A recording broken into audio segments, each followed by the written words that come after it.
watch Survivor, and when the show ends, you really want to talk about it with like-minded friends. It might be hard to find some, but don't you shed a tear.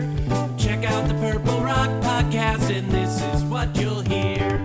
John will make some dumb jokes, and he likes to yell and curse, and if they're not available, the backup hosts are so much worse. Spend the whole time being jerks, telling you you're wrong, and so we got this other jerk to sing you our theme song. It's the Purple Rock Survivor Podcast.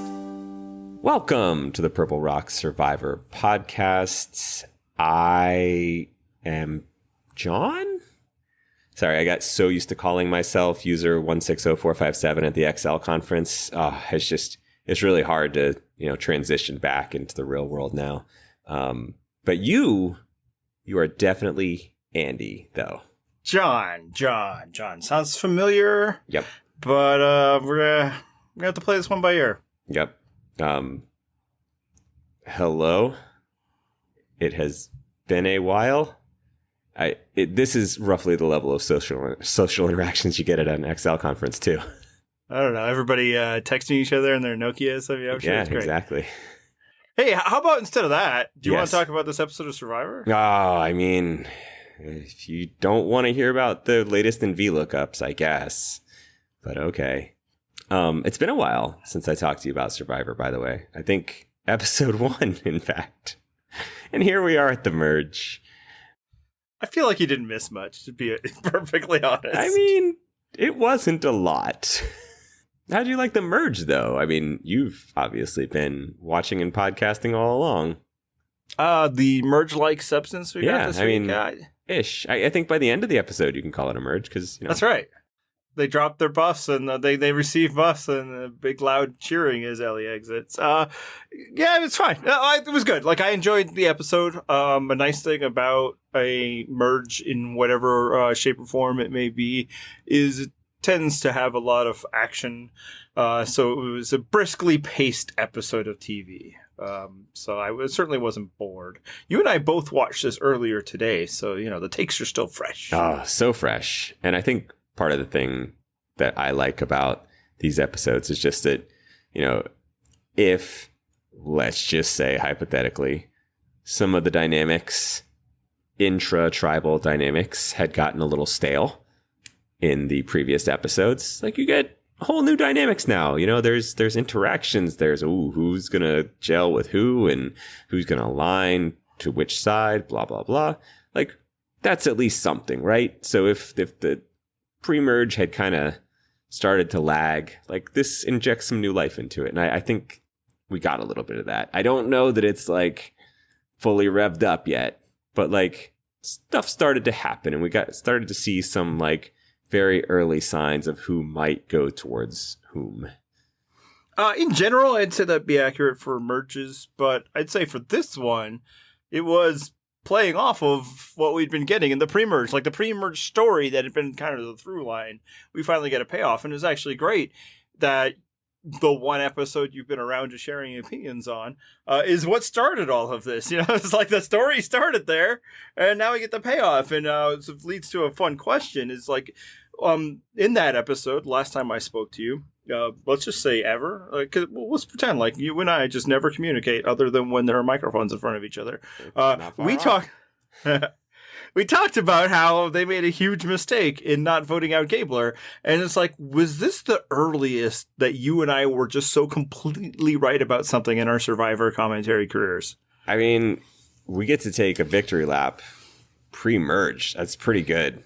Episode 1! First vote! Yeah, and I think for the most part, on like those first votes, I'm always like, yeah, sure, it's fine. Like, I don't know enough about the dynamics to know. But in that one, I think we were both pretty convinced, like, nah, this was the wrong idea. Like, what were you doing? And yeah, it definitely played out pretty much exactly as we expected. Or like, you have an opportunity. He's giving you an opportunity. This guy is clearly a weirdo moron when it comes to Survivor based on what he did. And you didn't do it. And you might suffer the consequences, and that's exactly what happened. Like, yes, this certainly was a better prediction on my part than, say, Tony has 0% chance of winning. Better than Christy made a huge mistake not playing that idol for somebody else. Like, I'm actually not sure if that was her name or not. I mostly Chrissy, just think of I think. Chrissy. There we go. That's better. I mostly think of her as Karen. So yeah, like, not as it really sticks out that we got this so right. Like, because wow. I mean, when we get the chance to gloat, we have to do it, you know? Like, oh yeah, I mean, it's unlike us, I know, and people are like, well, usually you guys keep your cards close to the vest on this stuff. That's right. But we're all about humility. So. Now, I don't know if there was anybody arguing with us. That's the one thing that really kind of, pulls down the joy that we usually get from I Told You So. Is I'm not sure there were a lot of people who were like, no, Gabler's going to be great. But, wow. Because I think everything fell apart for Ellie in that moment. The moment she decides to, no, Gabler, don't do that. You're on our side. And I mean, in the very next episode, you see her saying, like, oh, well, we got to, get him out. But now we're screwed because his idol can be used again. It's like, but you could have thought of that. Like, there was a very clear, like, you knew this. This was information you already had. This is not anything new. And now you're like, oh, shit, we're screwed now. But oh, it was so maddening. So bad. But worse, of course, is that, that we're screwed. But maybe we're not. And just the big brain theory that they kept pushing and pushing and pushing. And it's like, maybe he doesn't know, though. Which was, the way it plays out here is just so awesome and wonderful. And it's like, so the first mistake, the original sin was not voting out Gabler when you had the chance. But the next part is you've made that. Not realizing that you've made your bed when it comes to Gabler here, with, one branch of palm fronds and the whole deal. That, okay, he now is my number one ally. But no, then they're like, well, I'll find another way to vote him out. No! And in doing so, of course, sows the seeds that gets them in trouble in this very episode, where Gabler, the very smooth player that he is, threw Ellie's name out there to throwing Ellie's name out there. It was so good. He's like, I'm just throwing Ellie's name out there to throw Ellie's name out there. I was like, yep, that is how that works. Literal laugh out loud moment for me. It was very good. Also, I'm glad that you brought up the palm frond thing, because the way I would rage if someone just put randomly a palm frond on top of me while I was trying to sleep, because I am Floridian. Like, I'm very familiar with how palm fronds feel. Like, what are you doing?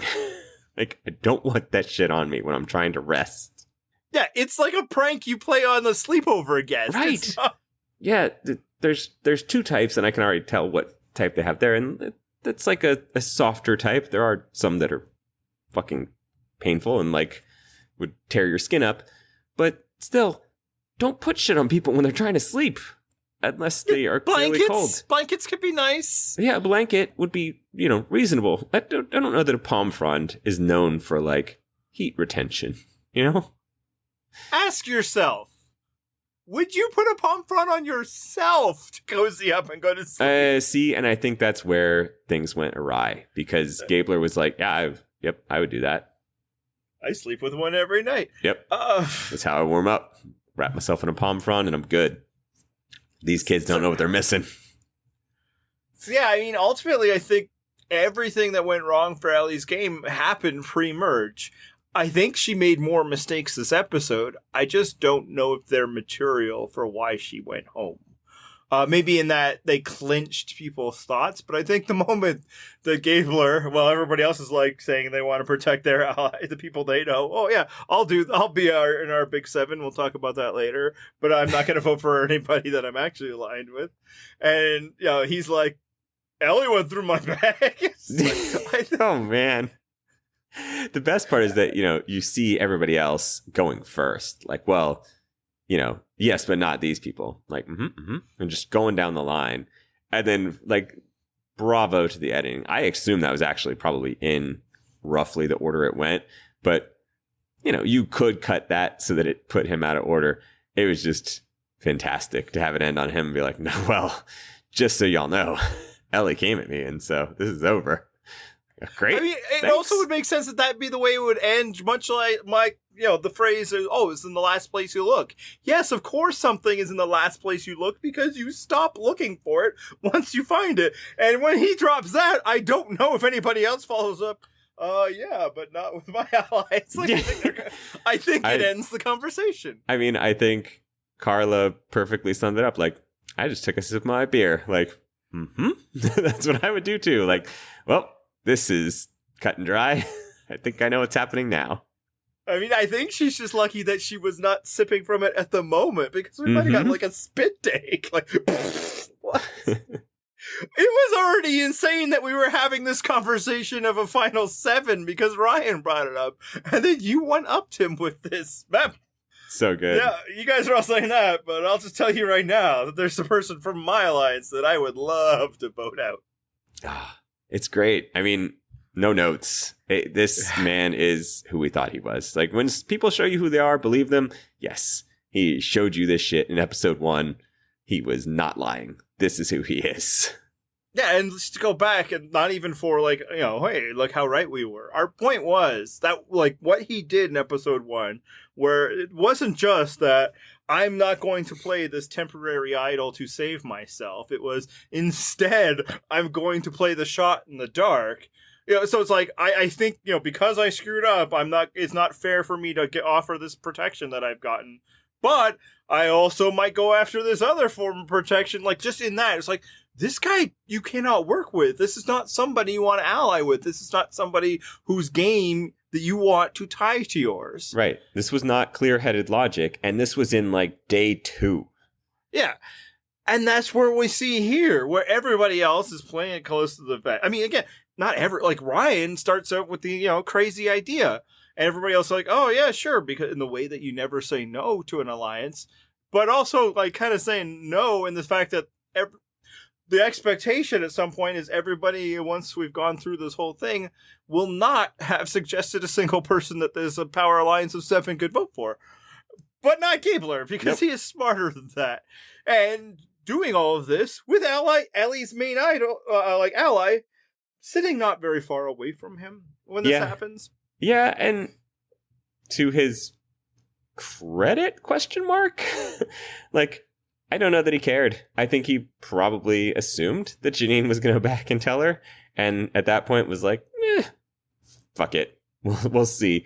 And realistically, odds were pretty good, because he gave a name out, and if he's going to vote with that side, like, odds are pretty good she's going home. So... And he just doesn't seem the type to pull off that mastermind schemey lie. Like, that's not an act. No, absolutely not. Which is another thing we were saying. It's like, yeah, okay, so it seems like he's somebody who you can trust, that you would know what he's saying. But what if you're trying to work with him and you don't want him telling people what you're saying? Can you trust that he'd do that? Because here's the thing. Yeah, okay. He ended up getting what he wanted. We could argue whether that's something he should have wanted or not. But he also hung Owen and Sammy out to dry, who were also 2 people who needed to survive this vote. And they were trying to come up with plans that would not put them in peril. They're like, we need Ellie for now. Gabler does not care about that because she looked through his bag, gosh darn it. Yep. Even though, it should be noted, she did not look through his bag. I mean, she was a willing accomplice. At the very least. And we see some more of this great Gabler gameplay when he's discussing it with Ellie, and he's like, did Jeanine find an idol? Is that true? Sitting next to Ryan. Like, it's just... And then she's like, can we have this conversation somewhere else? Like, and Ryan's like, I'm not going to tell anybody. Oh, okay, thanks, bro. Great. So all of that is why we were suggesting that the move was to vote him out, especially at the time, because if he suddenly hits to it and plays his idol, he's probably voting for Mariah, your secondary target anyway. You were protected. But hell, he got what he wanted. He got rid of Ellie. I bet he'd be a great ally for people going forward, right? I mean, if he's allied with someone you're trying to get out, absolutely. Like if he's in the opposing alliance, that is how I want that to go. Like I feel much more confident if that is the way it's going down. Yeah. Yeah, I actually do wonder how you play it, because like my instinct would be, okay, cool, that was great. He helped us. But we should get rid of him now. But at the same time, I guess you could just keep him around and never ally with him. Just kind of point that missile at somebody. So now he'll probably want to get rid of Jeanine. If, Sammy is trying to work with him, that could sink his game. Like, this could really be the thing that takes down all of Baka, while everybody else just has to wait. Right. I mean, I'd be fine with that as someone else. Like, as long as he's not in my alliance and he seems, maybe not the most stable of players, he's good to inject into somebody else's alliance, right? Like to where they will need him and he can make it fail for me. That'd be great. Yeah, and it should be noted, his idol is no more. It has now finally expired. He has attended 2 tribal councils, so he doesn't have that danger. Yeah, I mean, my initial instinct was and thought was like, you should probably just get rid of him now, because frankly, it's just like players like that for me. If I were to imagine that I was playing, it's just like, I don't need that level of complication. I like to have players around who I can anticipate a bit more. And like I said, at the moment, how do you anticipate somebody who comes up with a bare-brained scheme? Like, I'm not going to protect myself with an idol, but I might protect myself with this other thing. It's just like, nope, that's yep. a wild card I don't need. But yeah, I think you could probably pretend like you're allying with him, never give him information, but then tell him, did you hear this? This other person was talking shit about you. And maybe then he'll just like vote the way you want to vote. Yeah, I mean, I think that's the way you play him, basically, is just say like, oh man, I heard so-and-so was throwing your name out. Like, that's it. Just that be the only information you ever give him. Which, isn't sharing information because it's false information. Right. Getting back to the Ellie question, do we think that, like, I mean, okay, obviously I think she was doomed from the moment that she kept, not from the moment she kept Gabler, but from the moment that she decided that even though I've kept Gabler, and even though I know that I cannot vote him out, I am going to align with everybody in that tribe but Gabler. That's, I think, when she doomed herself. But how about in this episode alone? Do you think what she did here hurt or helped her case? I mean, I think the writing was already on the wall. I don't know that it mattered a whole lot. To a degree, like, really, Gabler's always going to say that that he wants to go after Ellie. So I don't know that there's really anything that could have substantively changed what happened with her. Like, she tried to get some things going with James and with some other people, but I mean, even like we got some clips of James being like, I don't know, man, I don't get the vibe from her. So yeah, it wasn't going to work. Yeah, like, I think the instinct would be like, wow, she played too hard and got burnt, especially when, like, the editors throw in the confessional of her saying that she's, like, even better than she thought she was at this stuff. But I don't know if any of that hurts her if Gabler doesn't do what he did, right? Like, it's possible, and, like, the way we see it, it definitely feels like the people then that later get told about this were on some level thinking of going with her plans. We do see like James is like not sure about her, but he also isn't like, so I'm gonna get her. Right. Like when he is told that this is what's happening, he's like, oh, okay. Like, he isn't shocked. He's like, okay, that's why I didn't get the right vibe. Yep. But like Cassidy seems shocked. Like, she seems like that she thinks that's what the plan is going to be, to go after Cody. Cody seems like, he's in on the vote split. So would that have worked or not? I don't know, but it's like, I think I don't know that she played too hard. I think it didn't help, because once people hear about the Gabler thing, they're like, oh, okay, yeah, she did seem pretty, like, that's why she was doing all this stuff. And that's when, like, people start, sharing notes. Oh, well, she told me this. Oh, she exactly. Told me that. Like, this is the vibe I got from her. And it's like, oh, well, actually, she did do this. Like, oh shit, there's the supporting information I need. So I think have it data like now. confirmed it and probably helps sink her. But I think if Gabler doesn't go straight up and be like, she looked in my bag, and obviously make it very obvious that he's willing to vote for her, I don't know that it turns around on her or not. While that, I guess, I think you could say, you shouldn't be so quick to throw out names in such a scenario. I think there's something to that, especially because she's, strategizing with like 6 people, but they're not the only voters in the game. Right. Obviously she's doing that because the other people were getting their feast or whatever. Yeah, they were still at their feast at the time. I still do think it's funny that at the first episode, when she basically aligns with Gabler by not getting him out, like then she sets it up so that she has Jeanine as her strongest ally, and she's like got a teenager and 2 guys that she wanted to get rid of. Like, how was that ever the structure where she was like, nah, this is the way? This was the exact scenario that I wanted. Yeah, I mean, to be clear, I think she played a very bad game of Survivor from the first episode. I don't want to say, I don't want this to seem like I'm defending her. Last week, there's no way you listen, but I went as far as saying that, Sammy was the best player on that tribe, and that wasn't a lot of praise for Sammy. Right. I don't think you're wrong necessarily. Yeah, no, I think I'm absolutely right, and it just shows how low the bar was. I just don't know that anything else she did this episode was the reason why she went home. I think, the relationship with Gabler was the reason why she went home. Apparently in exit interviews, she really did, she felt close to Sammy. Like, Sammy was her, number 2. Obviously, Jeanine being number 1. Mm-hmm. And that's, I guess that's another proof point of the Sammy theory that I had, but also that's wild because you can't. That's my whole point. Okay, you've decided that you got to get rid of Mariah because you want to keep the tribe strong. That part worked. In Exit, she says it's because it was between her and Sammy is obviously much stronger than Mariah. But once you've done that, the guy who has guaranteed immunity has to be a core part of your plans going forward. Exactly. But instead, she's like, okay, I'm going to make this Sammy because I get along with him so much better.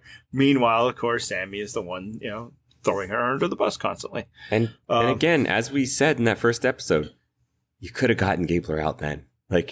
You absolutely could have. It would have not been hard to dupe that man into not playing his idol and just voting him out. He was duping himself. Yes. And again, I'm even fine being like, no, you don't have to worry about that. To get him to not play the shot in the dark. Right. But you absolutely have to go to everybody else and okay, this guy's got to go. Right. As soon as he leaves, it's like, oh no, but really though. Yes. What was that? I don't know. Yeah. Speaking of idol play though, did you enjoy Jeanine saying yeah, don't worry, I'll play my idol for you to Elie, and then not doing so? I think not playing it was the right decision for the wrong reasons. So, the reasons, is clearly, as told by the story, is that Jeanine did not believe that the idol was necessary. Exit interviews, Elie said that she was giving indications to Jeanine, no, we're good. It's one of the reasons why I'm willing to believe it, because it makes Elie look badly. Yeah, she did a good job in her exits, owning up to her myriad of mistakes. But in terms of Jeanine, it's if your ally needs that idol in the first vote of the merge, maybe it's not worth the effort. If you need the idol in the first merge, yes, play it, survive, and see how the sands might shift 2 days later, especially when everybody's eligible to be voted for. But if your ally needs it that quickly, unless you got 2, I say hang on to that bad boy. Yeah, I also feel like it's a good promise to make, right? Because if you say, if I feel anything or if I hear anything, I will play it for you. If I sense something's going down, don't worry, I'll play it for you. Because in other words, you're covered not playing it no matter what. Because you can always say you didn't know it was coming and you were also blindsided. Or in reality, nothing happened and you didn't play it because you're like, no, I knew you were good. I say there is nothing to be lost by saying, hey, if I sense something, I'll play it for you. It's a good move. Yeah, and like there's a couple of things to be gained. For one, in this instance, Ellie's not going to be part of the jury, so there is no bounce back from that respect. The other reason is you want her to play, or I guess to not play her shot in the dark. You want Ellie to vote.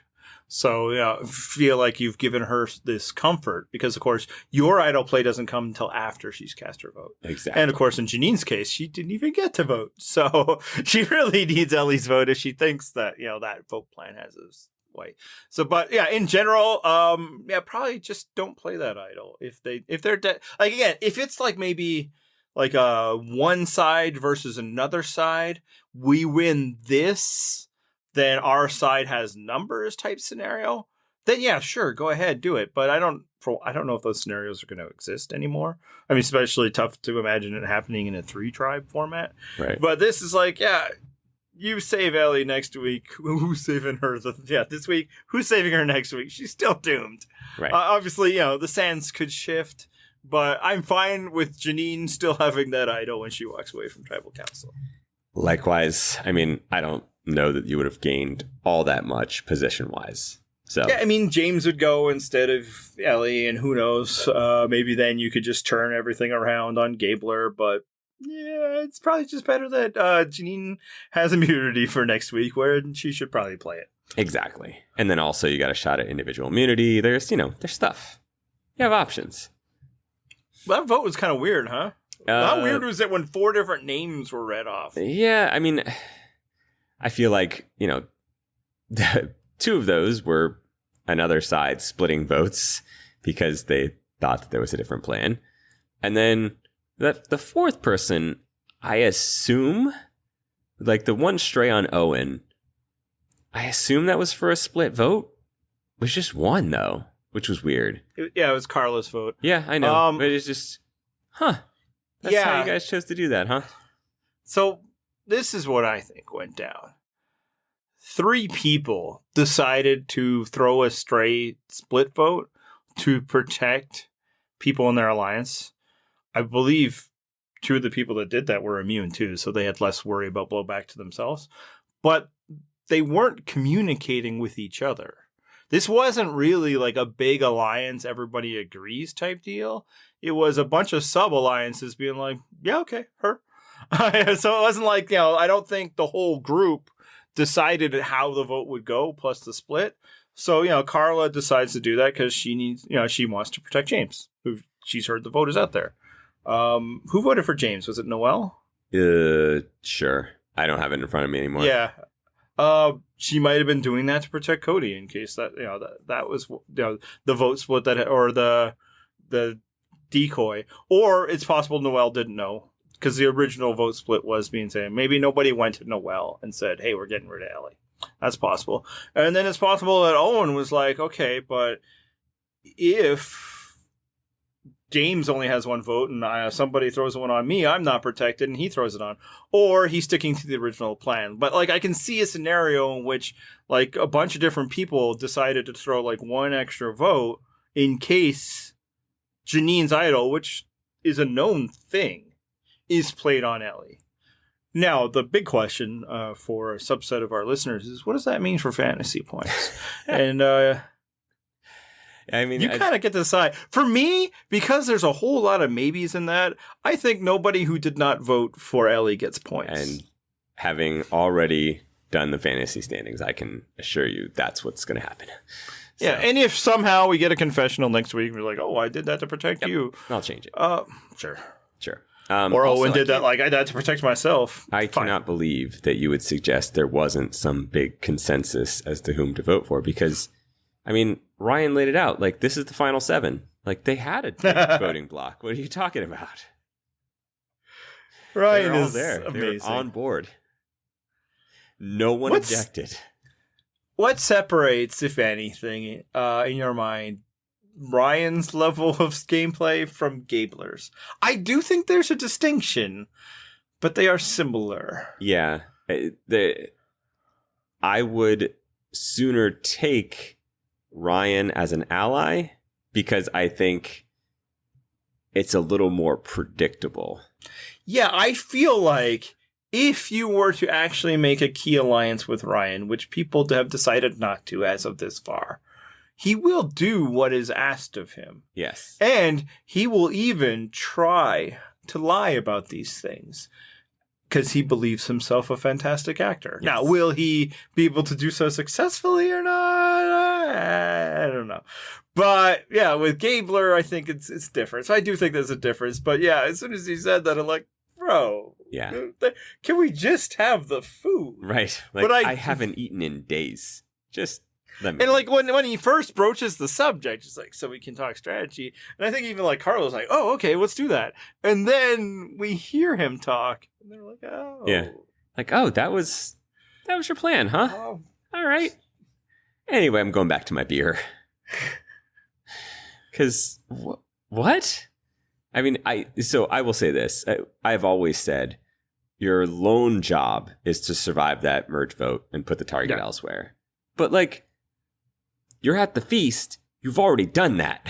So it doesn't fucking matter.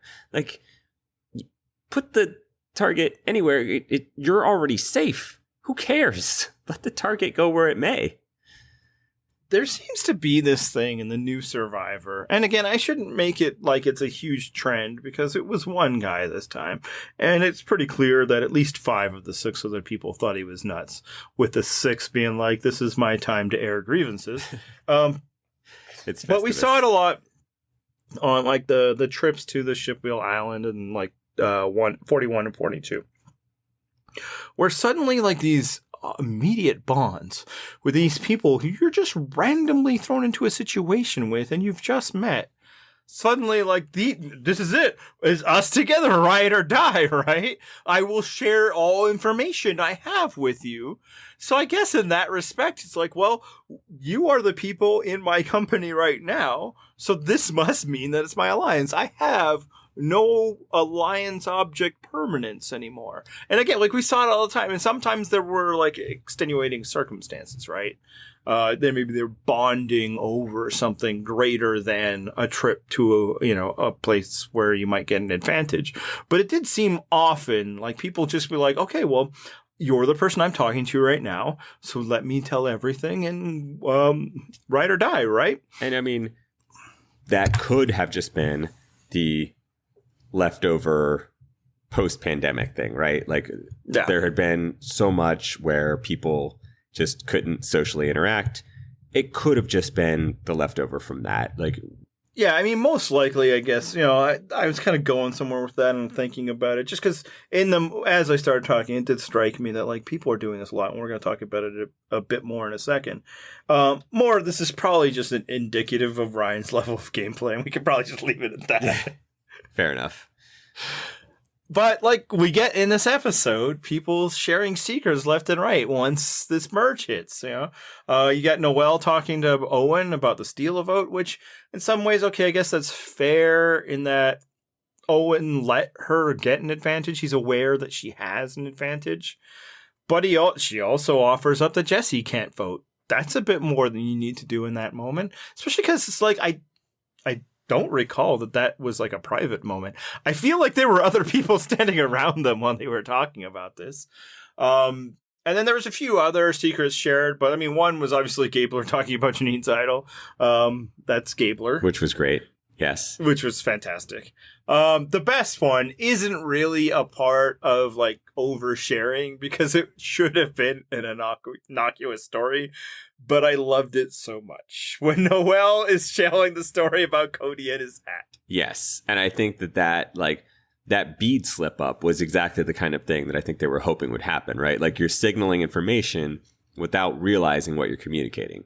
Like that's the fun of, like, oh, we had this person on our tribe who just he wanted all our beads. It was so cute and so sweet. He was like making something for his daughter or like whatever it might have been. And then it's like, that is sweet. And then it's like, anyway, I got to go talk to somebody else. I'll be back soon. Like, you don't realize what information you're sharing in that moment. And that's fun for the viewer. Yeah, no, that's great because the person you're talking to has more information than you. Like that was honestly just wonderful. But yeah, all this is like people just talk so much about what's happening. And yeah, again, it could be post-pandemic stuff. Because again, we see Geo sharing his the unstoppable advantage. What's that one called again? Knowledge is power. Knowledge is power. That's right. The most overpowered thing in the history of Survivor. Yep. I just also think it's just a fact, like this is modern Survivor, that everybody tells people everything. And I don't know if it's because plans are always changing and everybody's playing so hard. I think some of it is people want to seem like they know what's going on. Like nobody wants to like even worry about being perceived as somebody who doesn't know. So the best way to show people, oh yeah, I know what's up, I'm smart, is to tell them things that you should not tell them. And I think there's also something to it, where information is a form of currency. And so, the idea being there might be some trade, but I don't know that all these people who are just willingly giving up the information seem like they necessarily expect information in return, right? Like it doesn't seem like okay, here's my info, give me what you know, and let's like form a fuller picture. It just seems more like, so anyway, here's how life was with my tribe. The end. I mean, when you talk about kind of the information being currency, you're the financial whiz of this podcast, correct? What a low bar. When sharing, like when buying things, do you just like hand over your money and then find out whether that person is going to sell you a good or service? Yeah, just find out what it is exactly. Like I hand my money to Cody, the elevator salesman, and I'm like, oh shit, elevators? Okay, well I guess I got an elevator now. Who knew? The end. That's how exchanges work. Here's my money. Now, good sir, could you tell me what it is your wares? And then that's how you end up with an elevator in your house. That's right. And they'd be like, I hear those things are awfully loud. No, good sir. Shit, I can't think of something that rhymes. It glides as softly as a cloud. Oh, it's been so long. It has.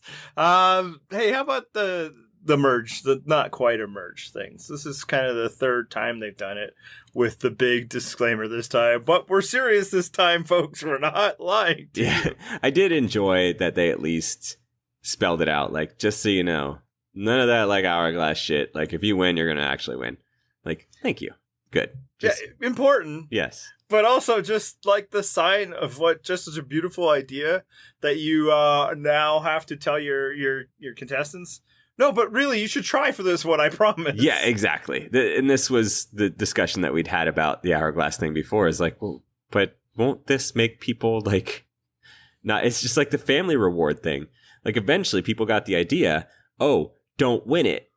You're going to create the same. The scenario. Car they had to create scenarios where it's like, or you can give it to everybody else, right?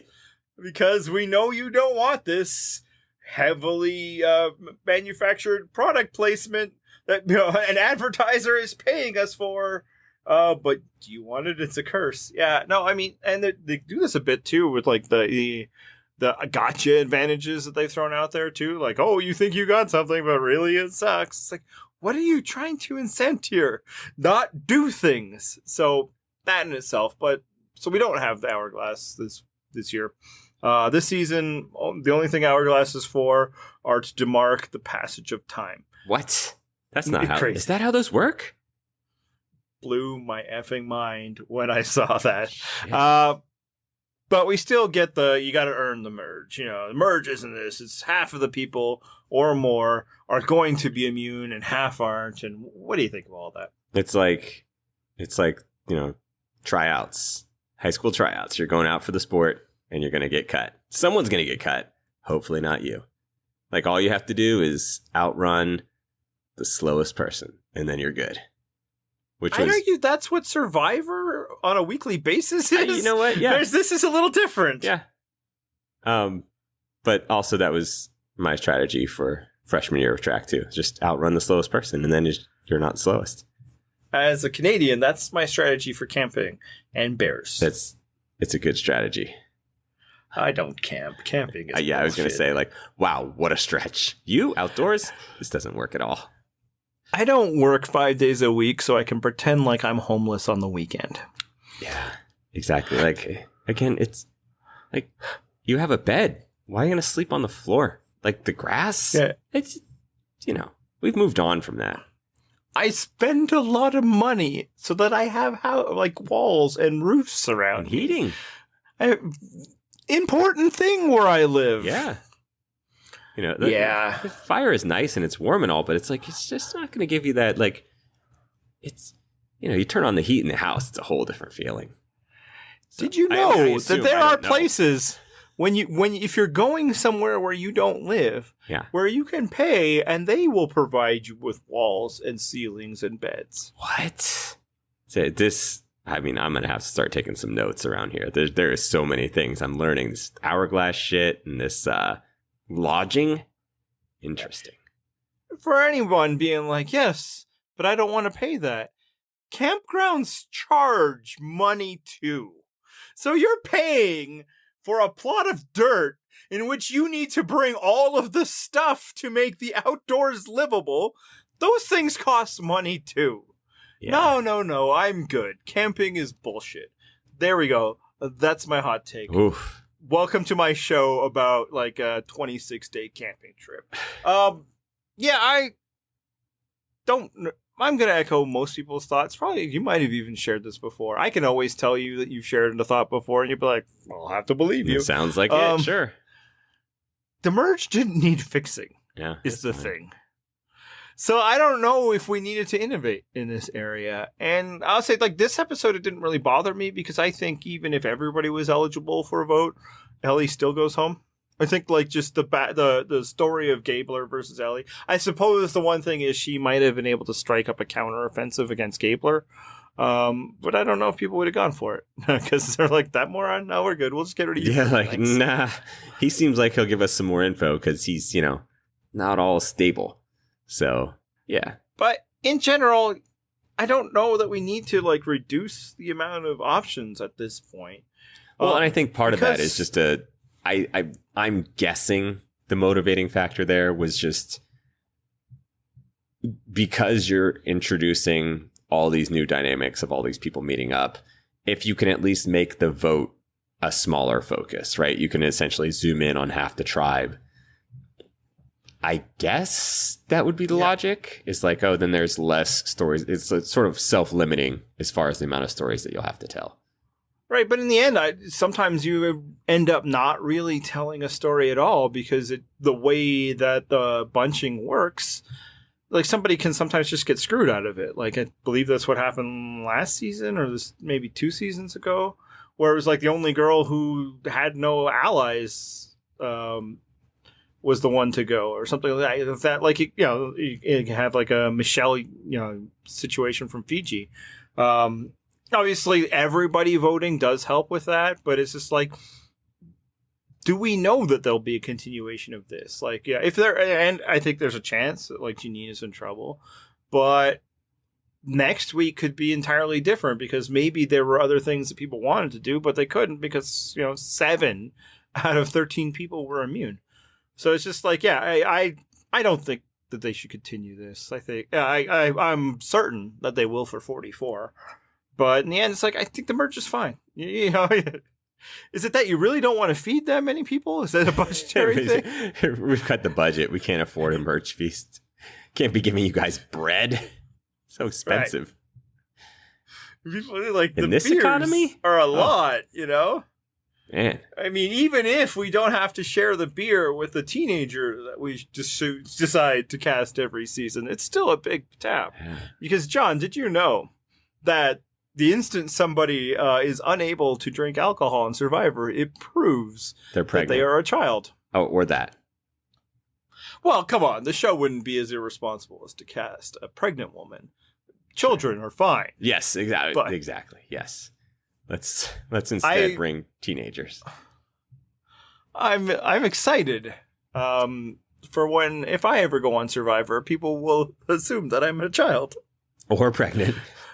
Or pregnant. Frankly, that one might be more realistic. I mean,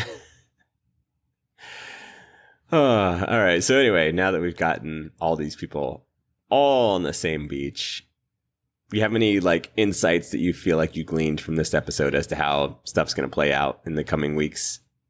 So I think no. I think I have no insights whatsoever. I think we finished the story that had been told through the pre-merge, and that just kept getting delayed because Baka never won. And I think that actually was kind of fun and cool in the way that they were able to just keep telling that story and keep, getting our anticipation up for it, and then it, paying off.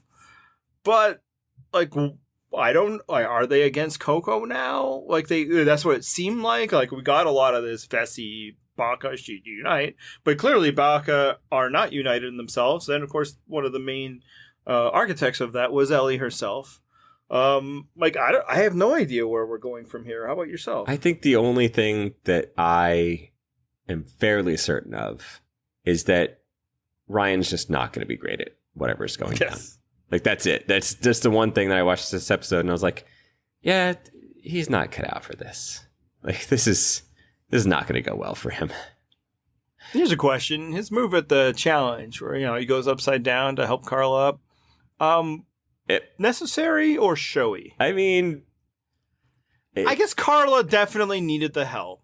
Sure. Because she was hurt. But I also feel like when he was up there and like lifting everybody, it's like, probably you're not the only person here who can climb the warped wall. Yeah. Maybe just get out of the way a bit and wait until your help is required. Right. Also, because, when you are one of the people, he's fairly tall and obviously didn't struggle that much to get up there. Like, you help people, which, to be fair, he was doing. The upside down thing, like, I don't feel like that's the ideal way to help someone up. Like, if nothing else, just let them climb up you. Like, right, and Carla tries that. Like, you see her, giving him a wedgie and all that. Right. I don't know that was much. I think it was more like somebody else reaching down to help her at that point, Yeah. Just weird. Yeah. But again, in fitting with what we know of Ryan. Yeah, it's just kind of this try-hard, thing, this vibe that he's got. Which, I agree. I don't think he's going to go. But will he be in danger, or is he going to find a group? Like, is Coco looking to get rid of him, or like, he's our guy? I just don't know. So, yeah. Now, the flip side of that is there long-term storytelling or planning in Survivor anymore? I mean, frankly, post-merge things change all the time anyway, so I guess it's fine that I don't know, but I do think, like, part of the holdout is how much of what we saw was predicated by the lack of voting options, I don't know. And not only that, but then two people who weren't voting as well. So, yeah, there were a lot of things in play this week that won't be in play next week. But, 3 idols will be. We know that. This is accurate. 4. Thanks to the Chiron. Hey, I haven't talked to you in a while. Who are you rooting for this season? Because, first episode, I don't know if you really had a rooting interest coming out of that. Yeah. It's Carla for me. Yes. She's not a super dynamic screen presence. I'll say that. I really do enjoy the combo of her and James, though. I like the way they work together. But she is just easily my rooting interest so far. Like, I feel like of the players here, she seems like the greatest potential. Like, she could be the one that you're like, oh shit, she knows how to play. I think I want Cody around because not a lot of these people are very entertaining, and he at least brings something to the season. Even the players that I'm liking and rooting for, like James and Carla, I don't know that I want a ton of them on my screen. Like, I want to know what they're thinking and things like that, but they aren't going to deliver a whole lot of entertaining sound bites or even like, camp life or just any wacky shit like that.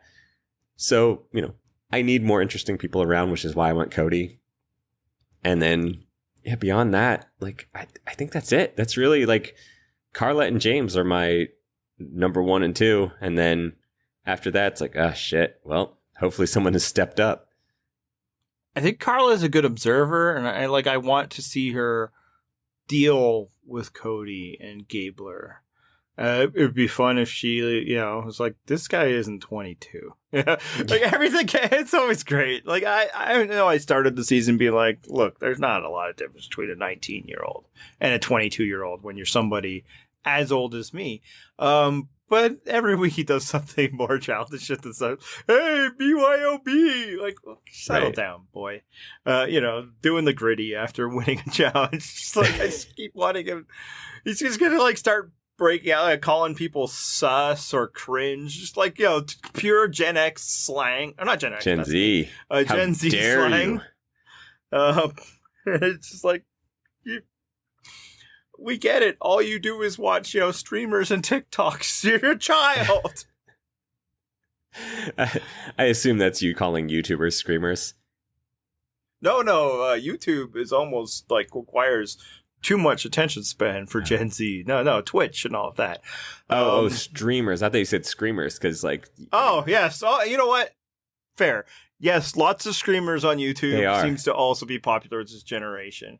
I legitimately, this is such old man shit, but was in the kitchen while my child is watching YouTube, and I'm like, when we were children, was our entertainment this obnoxious? Like, I bet it was obnoxious. Probably. Like, children's entertainment has always been bad, but I don't think it was, and not in the sense like things were better then. I think our stuff was like much slower and more boring. Yeah. Like, I've gone back and watched like cartoons from our age and like, God damn, nothing's happening. Like, again, it's like, I'm not saying it's better, but yeah, whereas YouTubers, they seem to pitch to one channel. And I say this as somebody who is frequently shouting at the people who listen to me on the entertainment product and content that I create. It's just funny, like, having seen a few YouTube videos because of my kids. You could never, like, if I was blindfolded, I could not tell any of them apart. They all have one volume level. They all do the exact same mannerisms.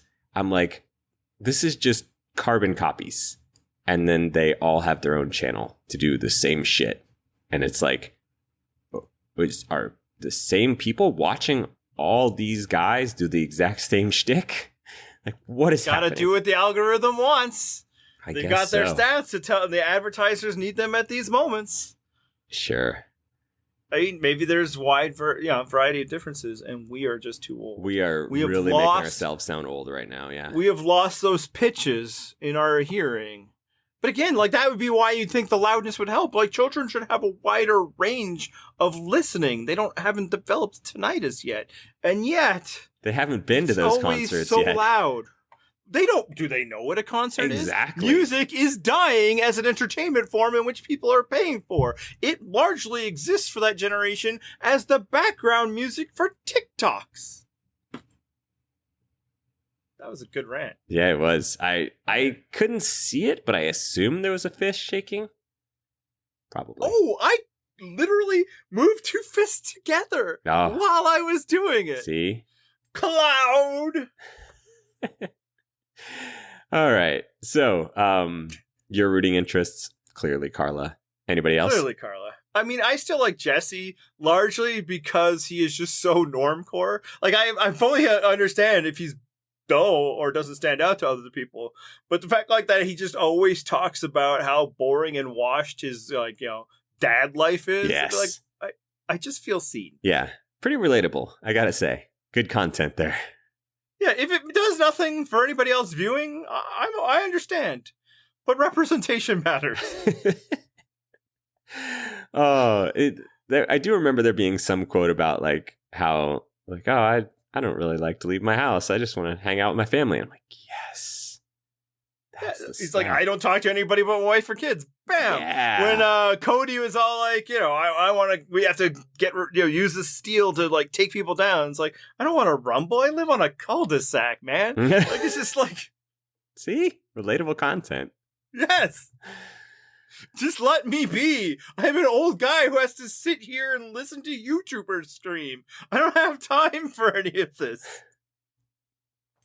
All right. So that's all for this week. You can, of course, find all of our content on purplerockpodcast.com. The aforementioned fantasy standings will be up on Monday. Let's see. You can, of course, subscribe to us on, I think you're still putting stuff on YouTube, maybe, right? Yes. Yeah. This one is not a video. It's just the picture I've chosen plus words. But if that's the way people like to listen to, and apparently they do. I'm too old to understand it, but we do it for you. Sure. You can, of course, find us on Twitter. The show is at Purple Rock Pod. It's been Brad filling in for us, doing the live tweeting. I don't even know if he did it last night. He did. Oh, but great. We don't know because we weren't watching. Yes. I wasn't watching because my cable went out. And then I was like, okay, I'll watch it on Paramount Plus, which apparently I had access to. Paramount Plus Canada doesn't even show it the same day. When I tried to watch it at 8 a.m. this morning, they still didn't have it. Why I'm telling people this is if you don't know, Paramount Plus Canada is the worst streaming service in the history of the world. And yes, I am including that Chibi one or whatever it was called. Quibi?